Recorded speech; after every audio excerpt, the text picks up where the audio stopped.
அஸ்ஸலாமு அலைக்கும். அனைவர்கள் மீதும் சாந்தியும் சமாதானமும் உண்டாவதாக. முஹம்மது நபி ஸல்லல்லாஹு அலைஹி வஸல்லம் அவர்கள் காலத்தில் நிறைய போரில் வெற்றி பெற்றார்கள். ஒரு சின்ன கூட்டம் பெரிய கூட்டத்தை எல்லாம் வெற்றி பெற்றார்கள் என்று நம்ம பயான்ல எல்லாம் கேட்டிருக்கோம். இது கேட்குறதுக்கு ஒரு சந்தோஷம் இருந்தாலும் இது சாத்தியப்படுமா, இது கட்டுக்கதையா அப்படிங்கிற ஒரு சந்தேகம் பலருக்கு இருக்கும். அந்த சந்தேகத்தெல்லாம் தீர்க்க வேணுமா இப்போ இந்த இஸ்ரேலில் பாலஸ்தீன நடந்துச்சுல, இந்த போர்கள் எடுத்து காட்டி கொண்டு இருக்கிறது. ஒரு சிறிய கூட்டம், ஆயுத பலம் இல்லை, ஆட்கள் பலம் இல்லை, பணபலம் இல்லை, படைபலம் இல்லை, வல்லரசு நாடுகளை எதிர்த்து நின்று 2 ஆண்டு காலம், ஒரு நாள் 2 நாள் இல்லைங்க, 2 ஆண்டு காலம் அவர்களோடு போராடி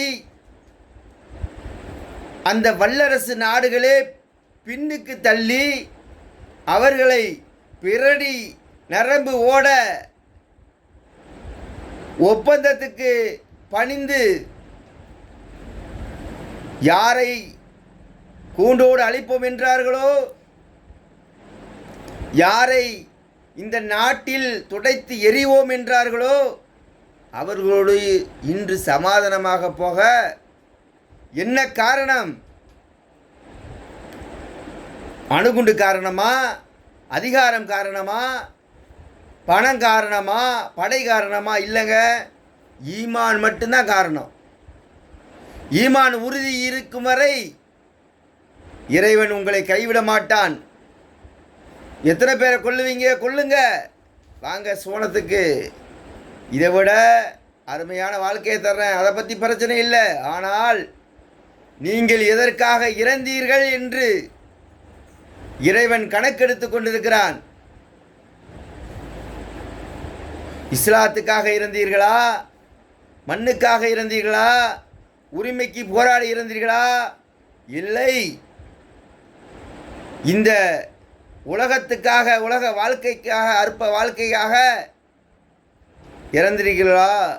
அப்படிலாம் எல்லா கணக்கும் உங்களுக்கு மறுமையில் காட்டப்படும். அதனால் இந்த இறப்பை பற்றிலாம் யாரும் கவலைப்பட வேண்டியதில்லைங்க. எத்தனை பேர் இறந்தாலும் கடைசியில் இந்த வெற்றி யாருக்கு, அதை யோசித்து பாருங்கள். பெரிய கூட்டத்துக்கா வெற்றி, இல்லை சின்ன கூட்டத்துக்கு வெற்றியா? அதனால் இறை நம்பிக்கையும் இறை அச்சமும்